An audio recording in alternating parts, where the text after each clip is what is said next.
Welcome to Belkin's Growth Podcast, hosted by Michael Maximoff, co-founder and managing partner at Belkin's. Today's guest is Mike Simmons, a founder of Catalyst Sale. Mike has more than 22 years of experience in operations, sales, and sales leadership, with 17 of which he spent selling in the EdTech space. Mike has built, led, and optimized sales organizations leveraging both direct and indirect teams. Michael and Mike talk about the impact of COVID-19 outbreak on B2B sales, how to sell your product and service during the crisis without trading its value, and what is next for the B2B sales after quarantine is over. Enjoy listening. I wanted to start off with what's happening with B2B sales right now. Talk to me. What's going on with B2B sales? I know there were industries that are more impacted by this COVID-19, but there are industries that are not. What is your opinion at what stage we are right now with B2B sales? I mean, is it really that bad, or do we need to sell right now? Do we need just to hold on for a month or two? And your general impression in what are the B2B sales right now?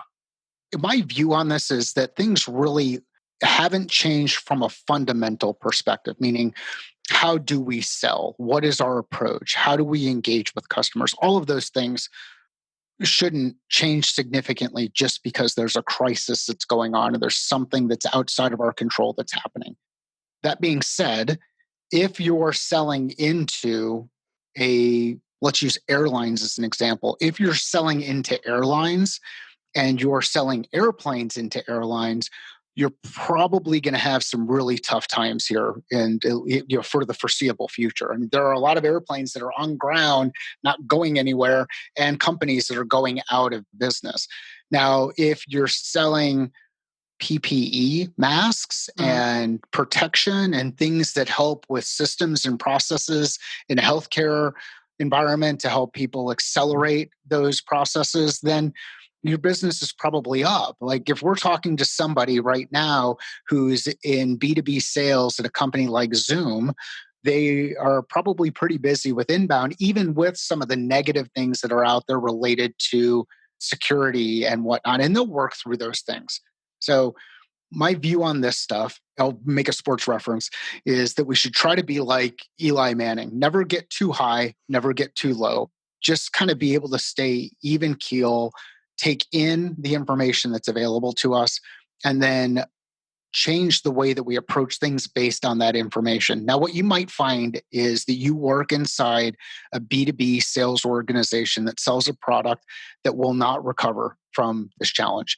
And if that's the case, then you've got to realize that maybe that's not the right place to be. And so you can make that adjustment.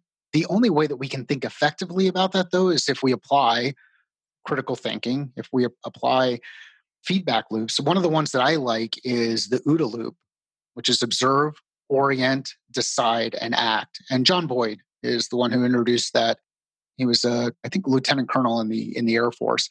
It's specifically around dogfighting, but it applies in any kind of scenario where we're asked to make quick decisions. And what we should do is we should observe, figure out what's in front of us, and take in the information that's available to us, orient ourselves, see where we are relative to that, make a decision, and then take action, and then begin the looping process again. And if we keep doing that, we can reduce the impact that emotion has on, as much as we try, reduce the impact that emotion has on the decisions that we're making and how we react to things.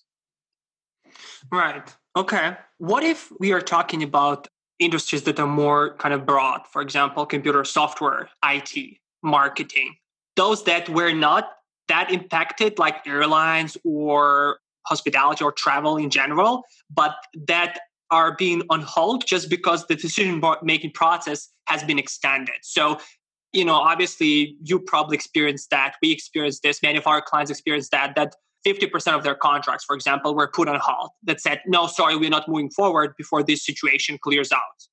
So is that something like a very temporary thing? Like that, for example, the first month it is a shock and then this month it's going better?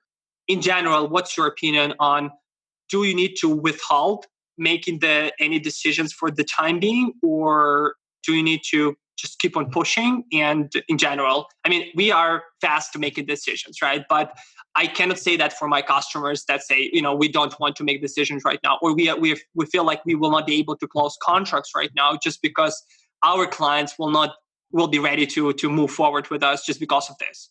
I think it depends. So let's say that you're in a good financial position where you've got enough financial stability where you're going to be able to carry through over a period of time. So let's say you've got a 90-day window. Take advantage of the 90-day window. You don't make your customers your problems your customers' problems. Focus on them, ask good questions, get a sense for where they are, and then adjust your approach based on where they are. If the customer comes back and says, look, I'm still in this process of just trying to figure out what is happening with the business and how we stabilize things. And in fact, we just haven't been able to get all of our people productive in their operating environment inside their home offices. And our priority is getting hardware into the hands of those people so they can be productive, and you are not delivering that hardware, then give them some space. Play the long game. Expect that you're going to be in business in 90 days or in 60 days or whatever that time horizon is, and operate with that mindset. If, on the other hand, you're in one of those situations where you are just forced to make a critical decision, you just have to be very deliberate about the time that you're spending with individual customers, take a breath, step back, identify those specific customers who have the problem that you solve for, who care about that problem that you solve for, and who are not dealing with the same kind of intensity as some of these other businesses, and focus time, energy, and attention on those customers. So now you go back into the middle. So let's use that situation where now we're not selling into those that are at the far margins. We're actually selling into organizations who are kind of in the middle. They may or may not have a high level of stability. There are likely people inside those organizations who care about the problem that you solve for. And right now they're trying to figure out what to do with their time. They're tired of looking at the same four walls in their house. They're tired of constantly going on walks. They're tired of all of these things. You can actually be a welcome break for them. Just don't operate with them. Operate it in a very transaction-oriented mindset. If you operate inside a very transactional-oriented mindset, I think their radar is going to go up. They're going to be a bit more guarded on the type of information that they share. And they're going to ask the question internally, is this person here to help me? Or are they're here to serve themselves? And if it's to serve themselves, then you're going to fall into the trap of feeling like you've got to pitch and convince and compel, and rather than getting the customer to do, Michael, what you're doing on the other end, which is nodding their head and agreeing and getting engaged in a conversation. So I'll go back to that comment about playing loose, but be very deliberate about where you play given the time horizon that you're working in. This is true with a kind of business standpoint. What if we go down to an individual sales rep or a sales effort or sales force in general, right? Yep. When I'm seeing that my clients are kind of holding on the contract, so they say, Michael, we wanted to pause for a few months because we're cutting off the marketing budgets or sales budgets or IT budgets, right? And then I'm a salesperson, I'm sitting home, I'm taking calls, I'm negotiating the deals, but my customers are not closing. I'm asking for the close, they're not closing. Then my supervisor look at the numbers and say, Michael, you're not hitting the KPI, and we're probably going to be cutting off the sales team for the time being, just because we will not be putting more dollars into our marketing because we've seen that, it's not leading anywhere. So we personally think that it's not the right approach. We think that you just need to send one more email to talk to another customer. So basically we just need to double our efforts at this time, but never kind of cut down those efforts. So we feel like there are a lot of businesses out there that are making decisions, that are ready to buy. You need just to do double work right now. And so what is the right approach here? Do you need just to kind of to have that 90 days kind of boot camp where you just work with your current customers and cutting the costs where you can cut those costs, or you can cut costs on your sales and your marketing? And even though it's hard, but you need still to keep on more dollars, because then you can kind of maintain or leverage your churn rate with new sales. Yeah. I mean, this is the cool thing about business is there's no right way or wrong way to do it. Like there's no right answers. If this was simple, if it was easy for people to just say, do this and you're going to get these results, then people would continue to do this and get those results. They would work and automate it. In a scenario where a deal is stalling because right now they're saying budgets have been frozen, I just can't move things forward. Go back to your traditional sales process stuff, the things that you probably did before you delivered the proposal. You identified a problem that exists inside the organization. That problem is X, Y, or Z. There's a reason why they wanted to solve that inside their organization. The reason why was X, Y, or Z. There's a time frame for which they wanted to be able to solve that problem. The reason why was X, Y, or Z. There's probably some risk associated with them if they did not solve the problem during that time period. If that risk is greater than the amount that you're charging, then that may help to justify the freeing up of the budget that goes through. A lot of this also depends on the size of deal. Like if we're selling $10,000 solutions inside organizations, there are a lot of people who can put that on a credit card and move things through a process. If we're solving $100,000 or we're delivering $100,000 solutions or $1,000,000 solutions, then you might really be at the mercy of the process that the organization is running into. But you can still, from a control perspective, you can still ask those questions. And what you might find out is that things actually change. The urgency that they have on their side may have changed because now there are other priorities that are going on inside the organization. And then it's our job as reps to go back to our management team and share that information with them so that they can see what's changing in the market, not assume that the reason why you're not closing business is because you're just not doing your job or you're just not pushing hard enough or you're just not doing whatever. Some of us are in really transactional sales roles. Some of us are in more long-term solution oriented roles. It doesn't even matter about the size of the deal in those instances. If it's more transactional, turn up some of the things that you do to help with the transaction, again, because you're solving a problem inside the organization. If it's more longer term, then make sure we're gathering the right data and communicating that back into the organization. Ultimately, we as sales reps do not buy from ourselves. We as sales reps do not make the number by buying our own products. Our sales management team understands that. The challenge is, and I would actually say this to the sales managers that are out there who are putting this kind of pressure on your team, what damage are you potentially creating inside the market by putting pressure on the team that focuses on the short-term needs of your specific organization? And how does that play out long-term, given the competitive threat that you might have out in the marketplace? If you're the only person that's delivering some kind of solution in the market and there's no competitive threat, maybe you'd be a little bit more aggressive and you can get away with it. But I've just never been a fan of those kind of tactics. What I've tried to do is be very, very deliberate about understanding the problem I'm solving in the way that the customer describes it, understanding the importance of solving it in a time period, understanding the cost of no decision, and then highlighting the cost of no decision in time as a way to drive urgency. It makes sense also to create some sort of like a foot in the door offering or something that customers can start with during this outbreak and then just continue on scaling after the crisis is finished, so it's more easier for them to move forward with you. Absolutely. Make it easy on your customers to do business with you. Like there's so much stress that's out there. If you're going to be a pain to do business with, they'll find somebody else to work with. So if you can modify your offer just slightly, where you actually deliver something that addresses a specific or acute problem inside the organization, and because that price point's a little bit lower threshold that allows things to move through their buying process faster, then do that. The only way that you know that's the case is if you ask questions, though. I think one of the mistakes a lot of us make is we go and we start pitching those ideas. We say, hey, well, what if we did this? Don't ask the what if we did this question. Bring up things that you had identified and then say, if we were able to solve it with this, how would that impact your business? And I think one of the most common mistakes that people make around us is they put together some kind of incentive thing where they say, you can buy now and we'll discount it 20%. Well, if the value that you're delivering to your customer hasn't changed, then why are you changing the price point?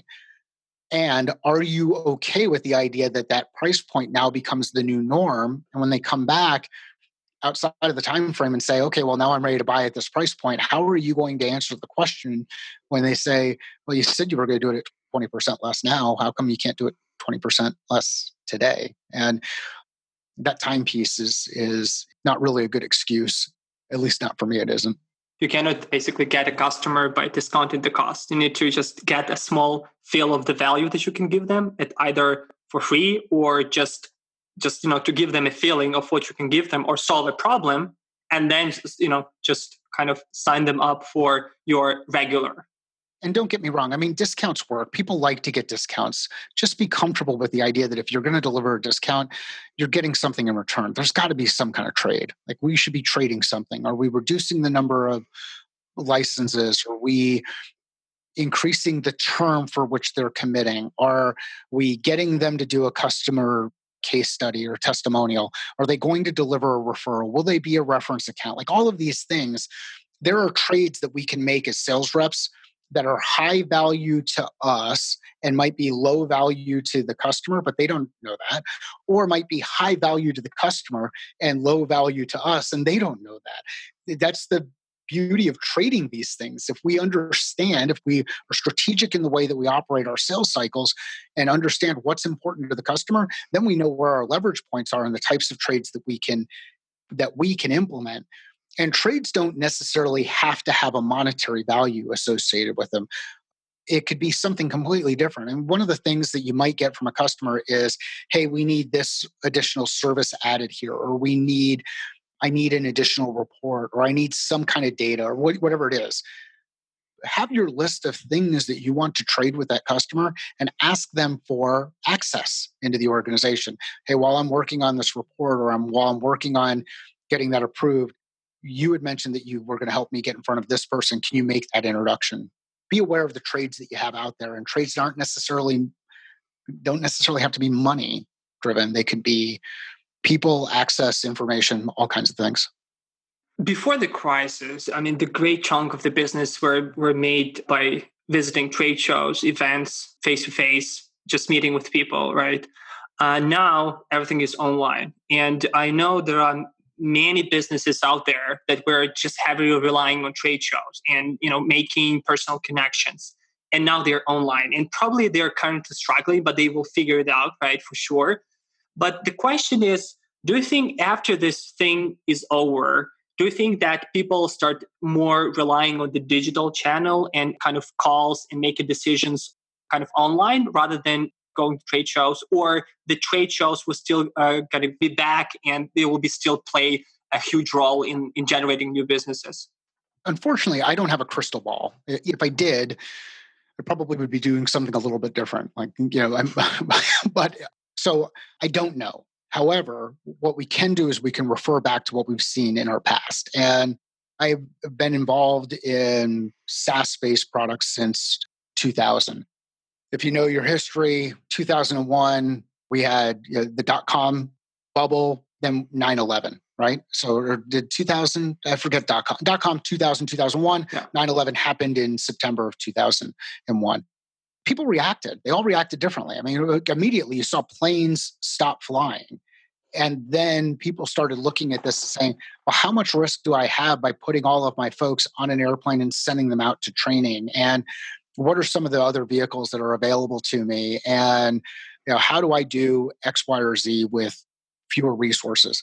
We can look at some of the things that happened after 9/11, things that happened after the financial crisis, and use those to kind of inform how or infer what we might see after this. I would expect that you're going to see that you're not going to see these really large events. I mean, it's going to be hard to justify pulling 120,000 of your friends together for a Salesforce.com conference, like a Dreamforce conference. That's insane. We're recording this in the middle of April. There are folks who are talking. I think the mayor, Garcetti, the mayor of Los Angeles, was saying that he doesn't believe that large groups of people will come together throughout 2021. I don't know that he's an expert in that but he's planning. He's at least inferring that it might not happen. So but I would say that yes, things are going to change. How will they change? I don't know that we really know. What we do know is there's a lot of technology that we can use. We can use technology like Zoom. We can use technology like Remote HQ. We can use technology like Google Docs. We can use technology like Slack. We can use all of these resources to increase the amount of collaboration that happens and start to replace some of the things that might happen in person. And there are a number of events, folks, who are scrambling around this. There are also a number of companies who are scrambling. One of the things we're starting to see more of is more companies are creating their own webinar environments. More individuals are creating these opportunities for sales reps to come together in happy hours and come together as part of these individual communities. So I would expect that we'll see people leverage existing technology in different ways. And that's one of the cool things about innovation. We take what we know about what works in one area, start applying it into another area, and create new ways to deliver solutions. So I would look at a couple of different groups. Look at some of those organizations who all they've ever done are virtual conferences. What do they do well? How do they engage? Look at webinars, look at live stream, look at community events. And there's a number of different ways where you bring people from multiple locations together in both a synchronous, where everybody is doing it at the same time, and an asynchronous format where you can kind of dip in whenever you want and the thing doesn't have to be happening at the same time. And there's different ways to leverage the technology. So I'm optimistic that these events will continue to evolve. The question I would be asking inside the organization is, who are my customers? Where do they hang out? What are they trying to do? How can we get in front of them? How can we add value? To overplay that, but how can we add value in the conversations and get people to kind of come to us in the same way that they might have come to us in a trade show? When we set up a trade show booth, we put up all this really cool design, and we have these tchotchkes and these giveaways, and we try to bring people in, and we scan badges and do all of those things. Well, how does that shift if we can be very targeted in the 10 people that we want to bring into a webinar instead of broadcasting and making it available to 1,000 people?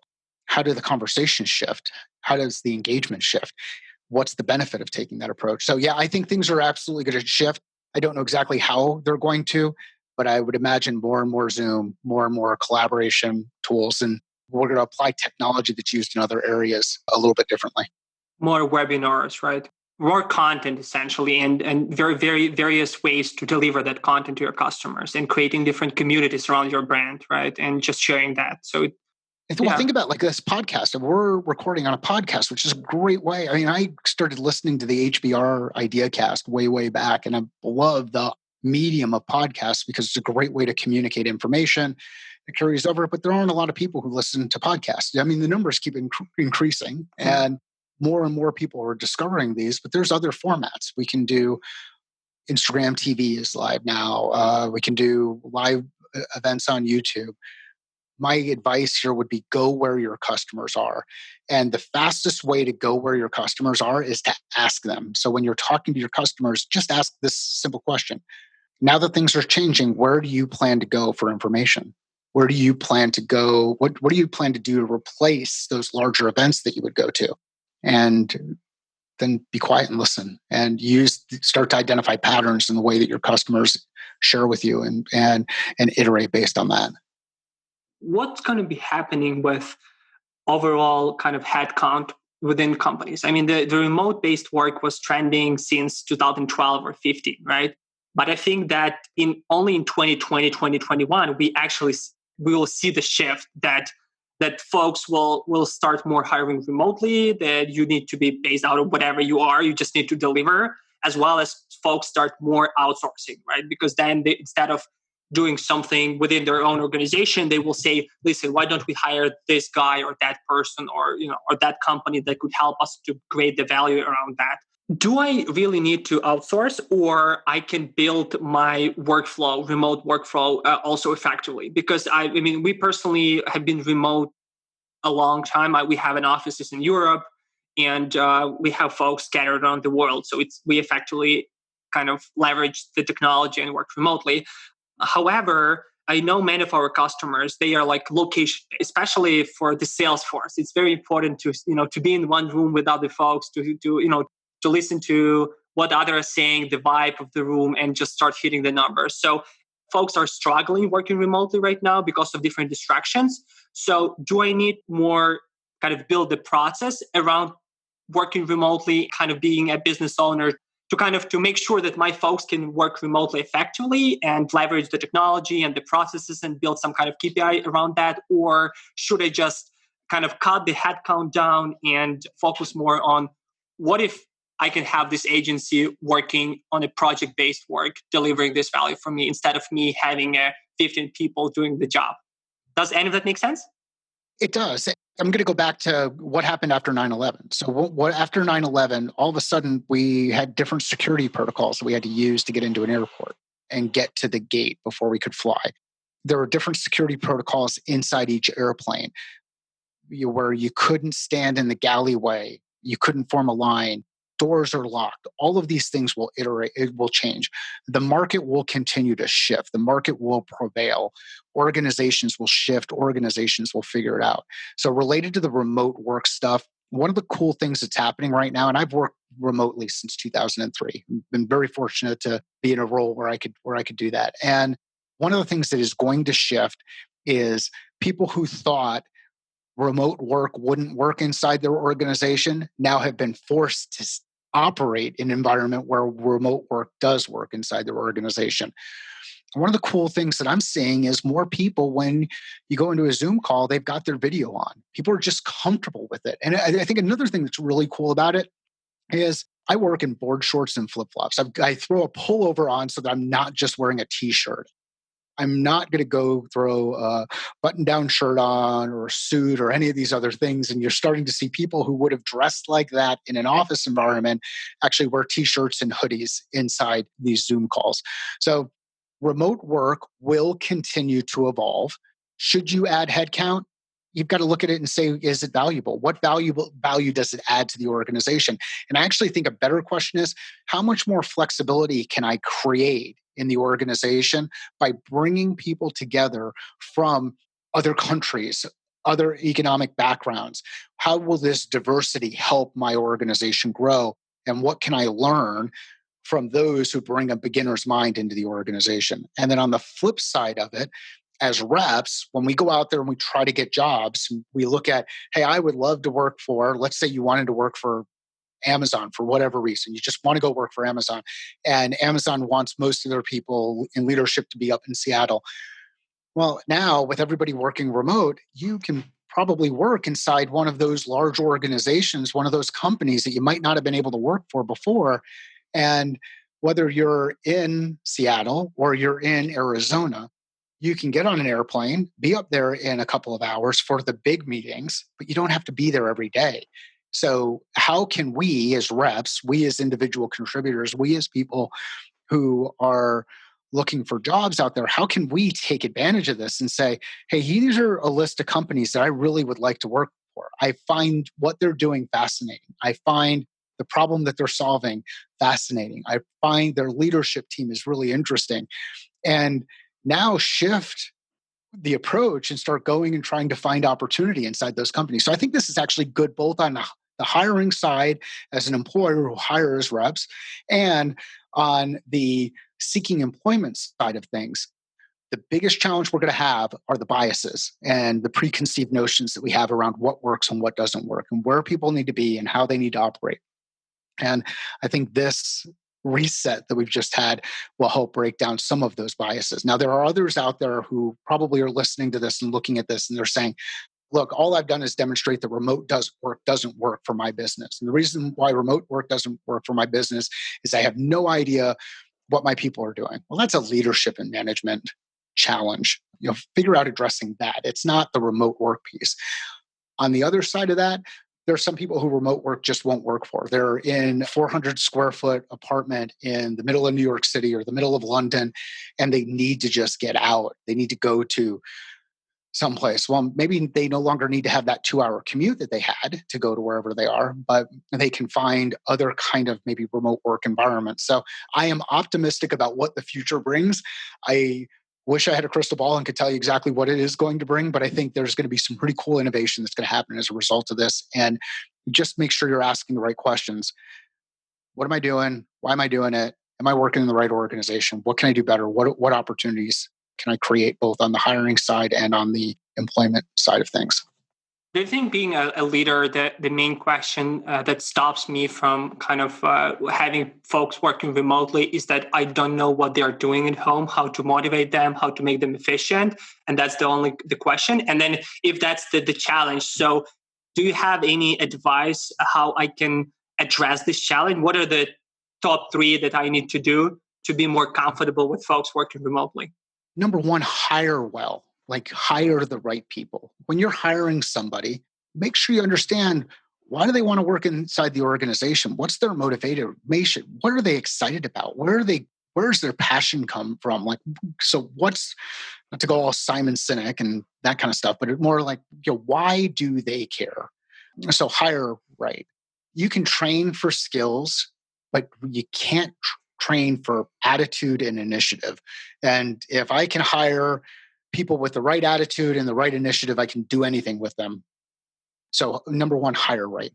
Number 2, I would say fire right too. Like if you're going through the process and saying, look, this person is not the right fit. And there was a guy that I used to work with who his view of this, and a really good view of it, was, if I wouldn't hire this person again today, then I should let them go today. There's no reason to just keep that weight inside the organization. Now, I know those are tough decisions, but number one, hire right. Number 2, fire right. And then the next one is communicate. Communicate effectively. Set the right expectations. I'm one of those people who always has my phone on. I'm working all the time. I will send messages to people in Slack across multiple time zones, folks that I work with in the UK, and I've got folks that I work with on the West Coast here in the States. I'll send stuff in multiple time zones. What I also am really clear with people about from an expectation standpoint is I let them know, just because I send something to you, it doesn't mean that my hair is on fire and you've got to respond immediately. But what I do expect is that you're going to respond within 24 hours, unless you're on vacation or holiday. And then I just expect that you'll respond 24 hours from when you see the message when you get back. But communicate clearly and set expectations with your team, and all the other stuff kind of tends to work out. Don't worry about, like, if you think your value as a manager was walking around cubicles and asking people how they're doing and just making sure that everybody was in the cubicle, then revisit what it means to manage people, revisit what it means to lead people. If they're delivering the results, then focus on the results, focus on the things that they're working on. So hire right, fire right, communicate. All right. Just to add to the communication point, especially, considering everything considered here, the way folks communicate their company goals or company trajectory, right? Because it's not just about communicating about how are you doing or what's going on with you. It's more communicating where we are as an organization and where we're going and what are the main things that we need to do with our company. And then what I've seen effectively, what helped us as a company to working effectively remotely. And again, I am as a leader also was struggling during the first few years about, well, you always think that you hire the best people, but you cannot be sure. You always say, well, I hire the best, but I can hire better, right? So as a leader, you always think like you are pushing the train and no one else doing anything. And only after, if you go back and kind of look at things in a retrospective, like, hey, where we were and where we are right now, then you see that, well, my team is great because they helped me to build this. But in momentum, I'm only the only warrior in the flank, right? Other are just, sitting and smoking and doing something or something else, right? So what we've seen that helped us especially is that when we clearly communicated our company targets and then we connected people's motivation, their compensation, their kind of promotional ladder, as well as their day-to-day and their weekly goals and their monthly goals to company targets, and then we communicated that targets, and then people know that if they did hit the targets or why they're hitting these targets, both from the compensation perspective and from the perspective that they achieved something and they can, push the company forward, then you don't need to motivate them, right? Because they motivate themselves because they know when they get up in the morning what they need to do this day, tomorrow, next week. And your job as a leader, just to have that kind of communication where you can kind of do quality assurance, as well as just keep on either saying that, well, great job, or giving comments on what needs to be improved, and just kind of just making sure that all these parts of the process working together. But then those parts of the clock should work themselves. So you don't need to be there. One of the visuals that I like to use to describe what you just went through is, imagine I'm at the front of and I've got this big spotlight and I'm pointing it in the direction that we're going. So I'm leading the boat. I'm the captain. I've got my spotlight. I'm pointing in one direction. And then I've got the different functional areas inside the business that operate more like flashlights. These might be individual teams. Now, in some instances, they're going to align with each other. In some instances, they'll be separate, but they're always within the spectrum of the spotlight. And then I've got the individual roles that people are working on as laser pointers inside those flashlight spectrum. Well, if at any point in time, I, as the leader, take my spotlight and I turn it 90 degrees to the left, and then maybe 180 degrees to the right, all of these things start moving around. And before you know it, it looks like the 4th of July. We've got flashlights going in one direction and laser pointers going in another, and nobody knows what's going on. And there's this high level of confusion. So when you go through this process that Michael was just talking through, ask yourself, how do all of the laser pointers, flashlights align inside the spectrum of that spotlight? And if they fall too far outside of the margin, then determine, do I need to adjust a little bit? What's changed in the business that supports that adjustment? Alignment is critical. And that was a great way to reinforce it, Michael. It's just, if people don't know what they're doing and how it fits relative to the ultimate mission of the organization, it's hard for them to make effective decisions on where they should spend time, what they should be doing, and hold themselves accountable. Great kind of summary of my monologue, like 10 minutes monologue. All right. So I think that we have like 10 more minutes. I wanted to wrap up with you, just kind of maybe brainstorming or talking more about, and then we touch base on this during this whole kind of episode, but how long do you think this crisis will go on? I've talked with the guys from Detroit, and they said that things in Detroit, are being bad, and they feel like they're going to keep on quarantining themselves up to June, middle of June or something. I mean, in Europe, folks are saying that it could be go on to August. When do you think we're going to breathe fresh air and kind of get to normal, or we never get to normal? Well, I think we're going to have a new normal. I think the new normal is really cool because ideally we've all built up some level of resilience because of the experience that we just went through as an entire globe together. We've all gone through this. One of the coolest things about it is it's no longer okay, and I don't think it ever was okay, to talk about, hey, you've got to be empathetic, but not really understand what empathy means. Now we see it, we feel it. We've dealt with being stuck in a home with our families, or being stuck in a place where we can't get to our families, or whatever those things are. We've all dealt with some kind of experience in this storm. As far as getting back to normal, I think there's just going to be a new norm. As far as the time frame, I think one of the risks out there is if we react too quickly and we say, look, everybody opens up and we go back to normal really quick, that we can have another outbreak that occurs. We've seen that before with things like the Spanish flu and any of these other pandemics. They tend to be these 2-year cycles. I don't know that there's anything out there to tell us that this will be any different, other than, hey, we've got some really good technology and we should be able to move through the data, and maybe we'll be able to identify some things. So hopefully it doesn't take that long. What I do think is going to happen is every one of the organizations we work with is going to move through the process of figuring out where they are. So this first part of the process that we had talked about earlier was, hey, there's a lot of stuff going on. I just got to figure out what is my current reality and make sure I plug all the gaps in my boat, make sure I'm no longer taking on water, and make sure I start getting some of the water out of the boat. So there's that crisis management component.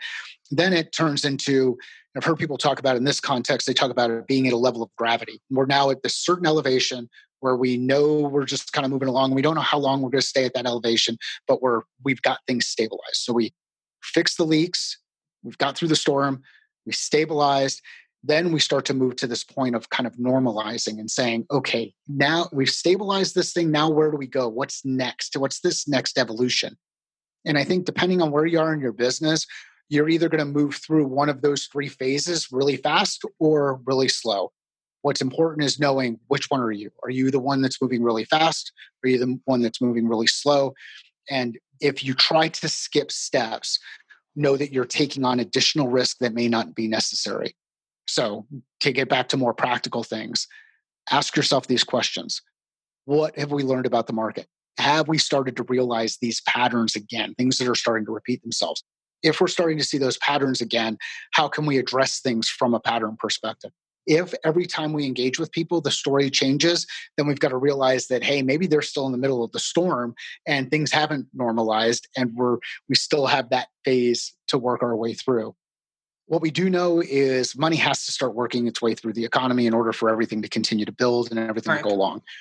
You work inside organizations where you solve a problem that's important to organizations. Find those organizations who care about that problem, and you will be able to help them normalize things a lot faster than if you're just pitching for the sake of pitching. So that was a pretty big non-answer relative to timing. I just don't think that we know, but there are things that we can do throughout that time horizon to help us move through, 1, the storm, 2, stabilizing, and then 3, getting to the point where we start evolving. Good stuff. So before we wrap this up, when do folks need to talk to you at Catalyst Sale? When is the time to contact you and say, Michael, we need help? If at any of those points where you just are kind of looking at it and saying, I think there's a better way to do this. I think that everybody else out there has figured this out. And for whatever reason, we haven't been able to figure out inside our organization.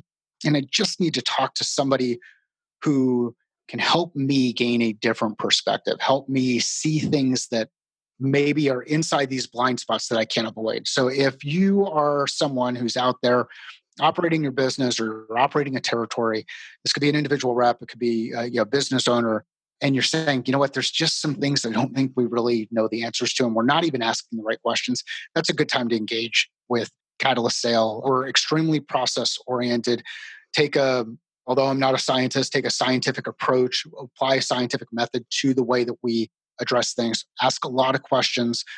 Those questions help to shift perspective. When we shift perspective, those blind spots start to open up. And then we can start to say, all right, now I've got a better understanding of what our current state is. I know what I want my desired state to be, and I can build a roadmap or build a plan that'll help me start executing on that. So if you are in a situation where you feel like there are a lot of unknown unknowns out there, then having a conversation could be really valuable. If you're in a situation where your unknowns are known, then what we might end up being able to do there is just kind of validate some thoughts around what you're working on. And if you know what your knowns are and you know where you're going, then good luck. Just keep moving forward. And when you get to that next plateau that you need to break through, then check out what we're doing. Where should I talk to you? On LinkedIn or by email? Where's the best way to reach out to you? The best place to go is to catalystsale.com. And at catalystsale.com, you'll see the website. The website's not great. I'm not a marketer. I'm a sales guy. That's it. Like I know how to build sales process, sales methods, train people, coach people, advise folks. Marketing is not my strong suit, but we're getting a little bit better at that. There's a live chat button there. It goes right into my Slack instance. You can interact with me there, and I see that stuff pop up in Slack. Depending on time, I may be able to respond quickly, or somebody on the team will respond quickly. So that's number 1. Number 2 would be you can find me on LinkedIn, just Mike Simmons, Catalyst Sale on LinkedIn. And then the third one, and where you see me really active, is on Twitter, Simmons_M on Twitter. So if you're active on Twitter, check me out on Twitter. You'll see barbecue. You'll see the New York Jets. Well, once they start playing football again, you'll see me doing stuff with my Jeep, and you'll see stuff that I'm sharing on the sales side. So yeah, just ask questions, and I'm happy to help and answer questions whenever I can. And I'm also good at saying I don't know, because there's a lot of stuff we just don't know. So don't so say it. I don't know, but you know what? Let's find out. We hope you have enjoyed this episode of Belkin's Growth Podcast and found it useful. Be sure to subscribe and catch upcoming episodes on iTunes and Stitcher.